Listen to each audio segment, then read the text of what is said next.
Il matrimonio mauritano, l'antico e tradizionale matrimonio mauritano, è come dire una grande opportunità.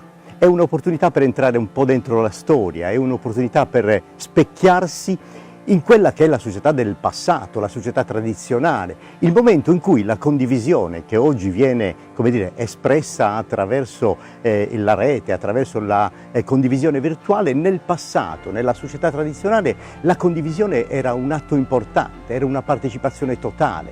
Il matrimonio significava, come dire, alimentare la comunità e quindi far nascere una nuova famiglia. Era un momento importante, un momento che veniva vissuto da tutta la comunità, non era, come dire, un bene familiare. E ecco perché il matrimonio mauritano vuole ripercorrere, insomma, quella storia, vuole rientrare dentro quelle pratiche rituali che la comunità ha sempre espresso. Tutta la Sardegna aveva i suoi codici ormai stabiliti nelle varie società tradizionali e in questa del Sulcis veniva praticato, insomma, con tutta una serie di elementi che preparavano, insomma, la comunità al grande avvenimento. Ecco, noi vivremo una cosa del genere, avremo l'opportunità di rivivere come dire, l'aspetto più importante dell'apparato vestimentario. L'abito della massima gala era l'abito del matrimonio e noi, ecco, vedremo gli sposi di Sant'Adi per questa 50ª edizione indossare l'abito più bello e più importante. Avremo modo di vedere un corteo nuziale che oggi, attraverso le associazioni culturali e folcloriche, rappresentano tutta la Sardegna, ma nell'ideale, nell'immaginario collettivo